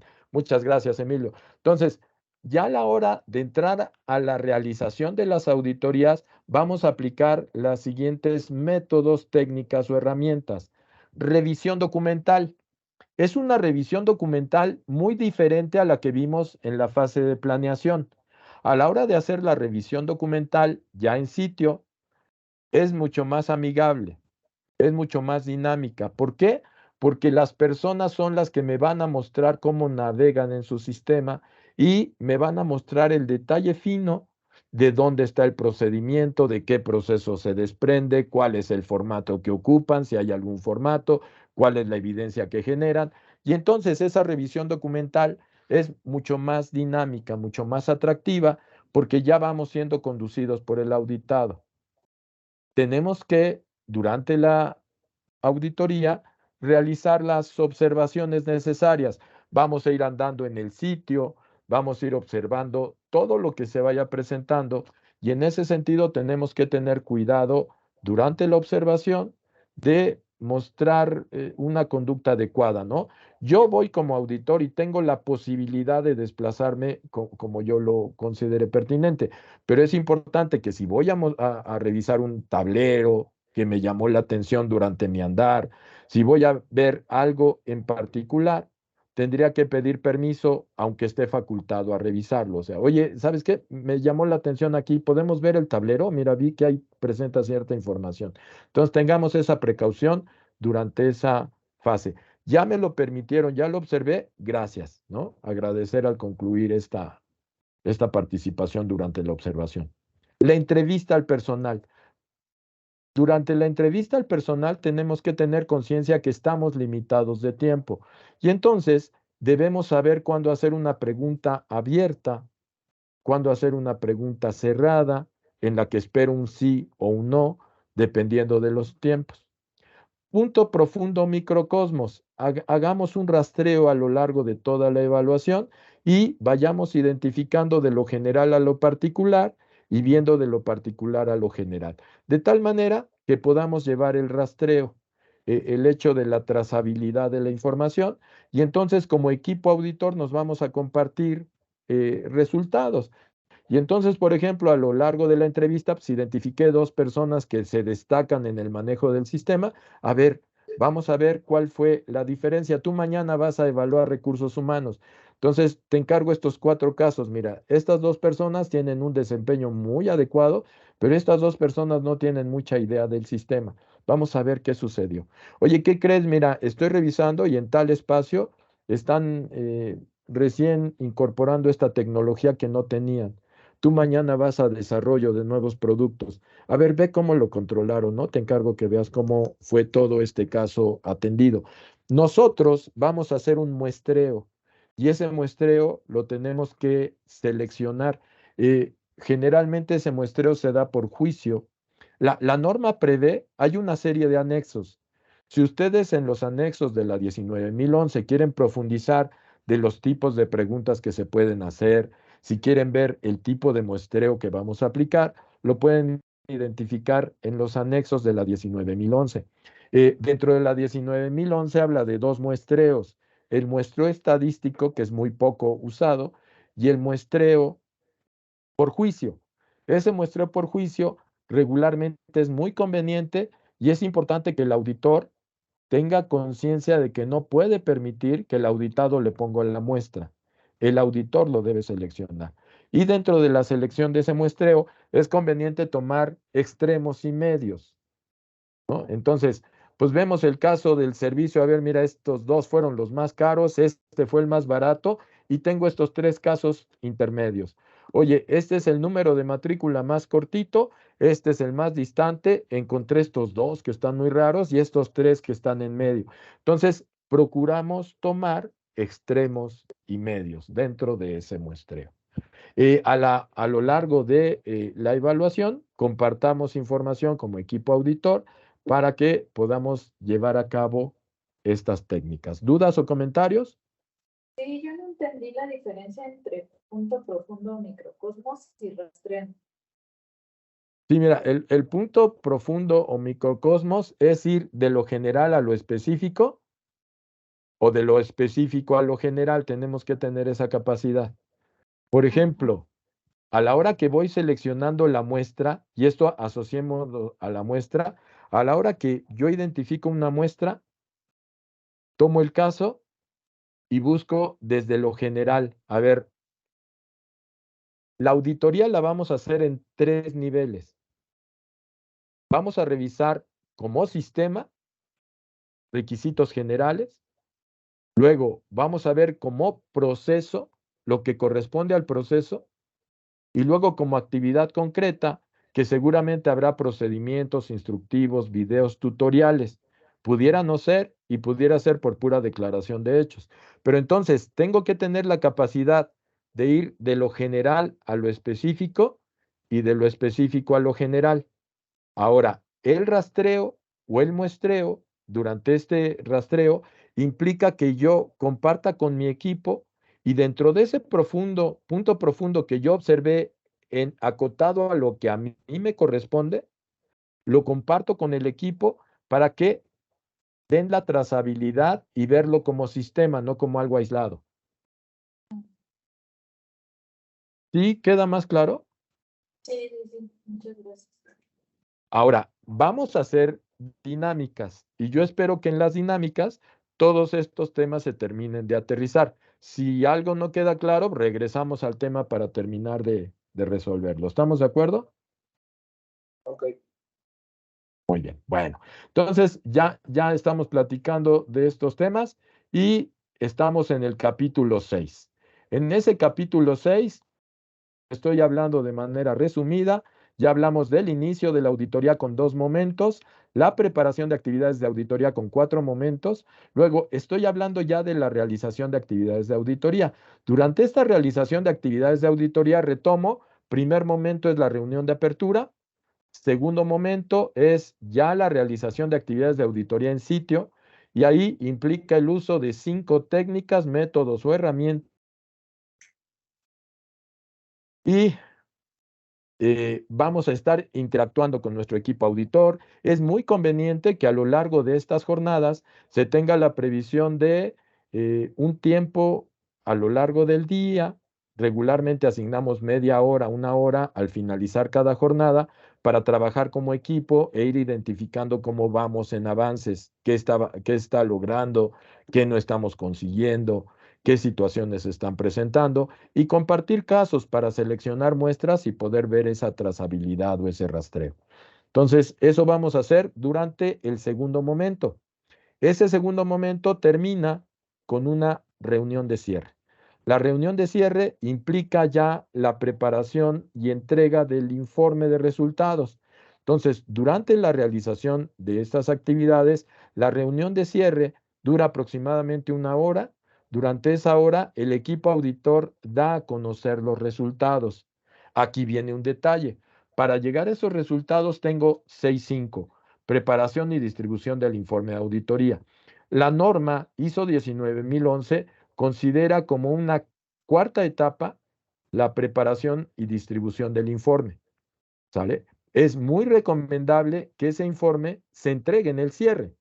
A lo largo de los 25 años que llevo en esta profesión, una sola ocasión no pude entregar el informe. Ha habido ocasiones que lo llevo en pantalla, no lo llevo impreso, pero se puede llegar con el informe al cierre. Es lo más recomendable, aunque hay auditores que se toman unos días posteriores para entregar el informe. Yo les recomiendo que durante sus auditorías asignen tiempo para preparar el informe y que lleguen al cierre con el informe preparado. ¿Vamos bien hasta ahorita? Sí. Paso al siguiente tema, que es la finalización de la auditoría. Durante esta etapa ya terminamos, la auditoría ya concluyó, nosotros entregamos el informe y se acabó, pero tenemos que tener cuidado con dos conceptos durante esta finalización. Esa finalización ya le toca al auditado. El auditado va a resolver lo que hubiéramos identificado como hallazgos. Y durante esa finalización, en la que la actividad fundamental le corresponde al auditado, nosotros como auditores tener dos precauciones. No permitamos que nos identifiquen como auditores a la hora que estemos ayudando a resolver no conformidades. No es conveniente hacerlo, ¿sí? Entonces, los auditores no participan en la atención a los hallazgos. Puede ser que me inviten y que yo como compañero con buena intención asista y les ayude, pero dejando bien claro que no voy en mi rol de auditor. Solo soy auditor durante auditoría. Durante esta fracción no voy como auditor. Si permito que me observen como auditor y que yo esté ayudando a resolver cosas, puedo romper el principio de independencia. Entonces, debemos evitar a toda costa que nos vean como auditores durante esa fracción. Segunda condición relevante, la confidencialidad de la información. Nosotros tuvimos acceso a la información. Regularmente, cuando encontramos algo importante, pedimos copias, si es que era documentada la evidencia. Bueno, durante esta fase, si la información fue relevante para el informe, se integra al expediente. Si la información no fue relevante, no la necesito integrar al expediente, tengo dos destinos. ¿Se le puede sacar provecho? Se la regreso al auditado. No se le puede sacar provecho, la destruyo. No podemos permitir riesgos de que se pierda la confidencialidad de la información. ¿Nos queda claro? Sí, claro. Perfecto. Bueno, y luego Sí, claro. vamos a la realización de las actividades de seguimiento de auditoría. Las actividades de seguimiento de la auditoría ya implica una evaluación particular para ver cómo atendieron las no conformidades. Una auditoría de seguimiento es una auditoría particular. Va con el propósito principal de revisar cómo están resolviendo las no conformidades. Cuando hablamos de auditorías de seguimiento de primera parte, es un reflejo importante de que la organización está comprometida. O sea, por ahí hubo gente que ya resolvió parte de sus no conformidades y no quiere quedar con ese pendiente. Y entonces pide una auditoría de seguimiento. Esa auditoría de seguimiento debería tener todo el tratamiento de cualquier auditoría. O sea, un inicio, una preparación de actividades, una realización, preparación y distribución del informe. ¿Cuál es la característica de esas auditorías que son muy cortitas? Porque solo voy a revisar cómo están resolviendo la no conformidad que se identificó en tal departamento de tal requisito. Y entonces voy a ver no conformidades. Si es interna, es buena. Si es de tercera parte, aguas. Es muy grave. Cuando nos programan una auditoría de seguimiento es regularmente fuera de programa, con costo adicional, y es porque no estamos reflejando certidumbre en el tratamiento de nuestros hallazgos. Y entonces nos han dejado tarea y no la hemos hecho con certeza, no la hemos resuelto como debe de ser. Y entonces el equipo auditor le recomienda al organismo que se haga una auditoría de seguimiento. Esa auditoría de seguimiento, cuando es bajo estas condiciones, regularmente es el antecedente para el registro, para el retiro del certificado.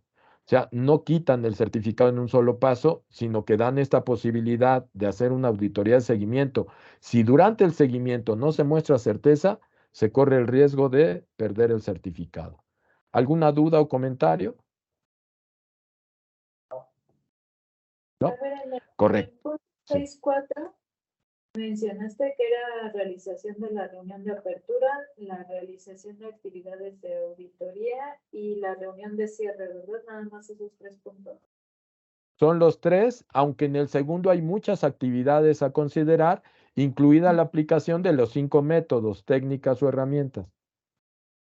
Los 5 métodos son la Los que vimos documental, directa, ¿sí? la entrevista ¿Sí? personal, el punto profundo y el muestreo, ¿no?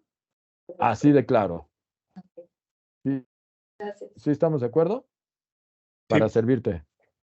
¿Sí? Muy bien. Bueno, estamos a buena hora para todo. Muchas gracias y vamos a dar continuidad al evento, retomando un poquito el temario que observamos el día de hoy, que el tema nuevo que vimos fue la realización de actividades de auditoría. ¿Sí? Entonces, déjenme ver. En esa realización de actividades de auditoría vimos ya las etapas que lo conforman, que les estoy publicando en este momento. Tenemos inicio de la auditoría. Joel, ¿me recuerdas cuántos momentos integran el inicio de la auditoría? 2. 2 momentos. ¿El primero de ellos en qué consiste? El auditor líder contacta a la persona que se va a auditar. Correcto. Y le pide 4 documentos y 2 registros. ¿Cuáles son los 4 documentos? La política de calidad, los objetivos de la calidad, los procesos, o sea, la operación de los procesos y el alcance. Excelente. ¿Y de los registros cuáles serían, Joel? El informe de auditoría interna y la revisión por parte de la dirección. Excelente. Entonces, eso vemos en el contacto inicial. ¿Y cómo se llama el segundo momento de esta primera etapa, Joel? Viene lo que es la revisión documental. No, perdón, es la viabilidad. El segundo momento es la viabilidad. Viabilidad. ¿Sí? Ok. Perfecto, muchas gracias, Joel. Les aclaro lo siguiente, la norma destaca la determinación de la viabilidad en esta primera etapa, pero podría ser que en etapas subsecuentes el equipo auditor determine que no es viable la auditoría. Lo podría encontrar en la siguiente etapa, la preparación de actividades o incluso durante la propia realización de actividades de auditoría. No debería de ser, debería haberse identificado desde esta primera etapa, pero evidentemente se puede identificar en una etapa posterior. ¿Queda claro? O sea que ahí la viabilidad es nada más ver si se puede hacer la auditoría o no. Así de claro. Es el hecho de decir, oye, mira, pues es una planta nuclear, nadie en mi equipo dispone de la competencia, ni podemos conseguir un experto técnico para realizar esa auditoría.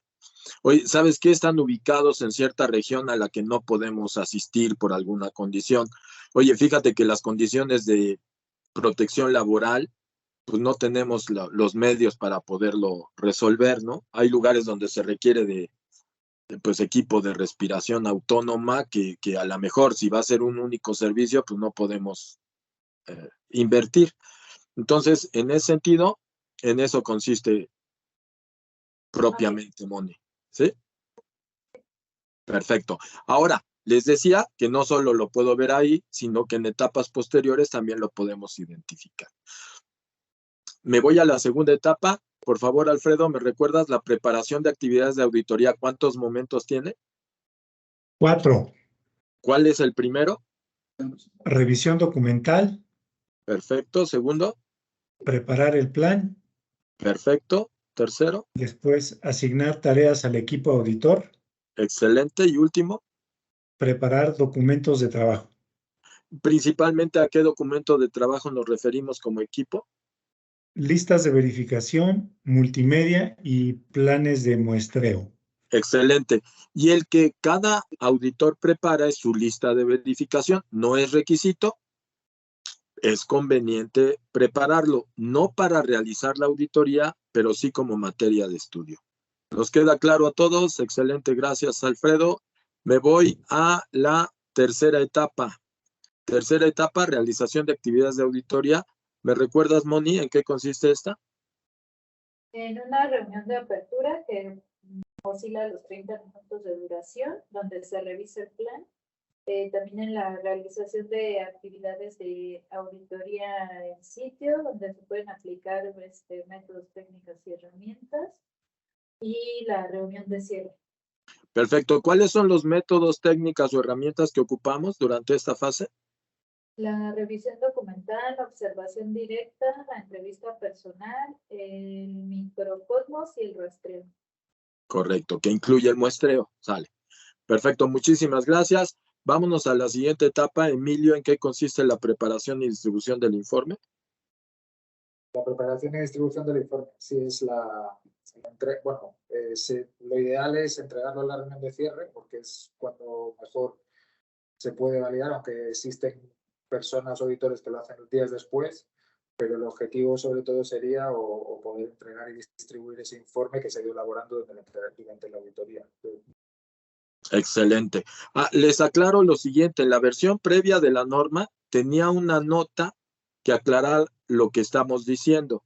En esta versión no sé por qué la quitaron, pero en la versión anterior tenía una nota que decía que el informe se podría preparar previo al cierre. Les recomiendo que lo hagan así. Perfecto. Finalización de la auditoría. Seidi, ¿qué platicamos de esta finalización?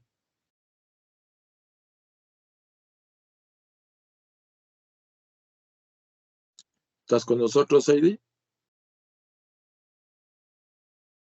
Voy con Joel. Joel, ¿me ayudas? ¿En qué consiste la finalización?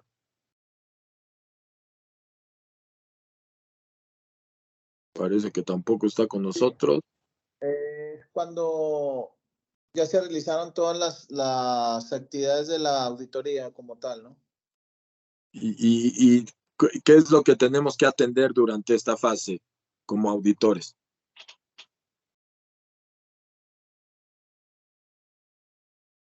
¿No lo tienes presente? No. Alfredo, ¿me ayudas? Sí, la confidencialidad de la información y, y que el auditado resuelva los hallazgos. Correcto.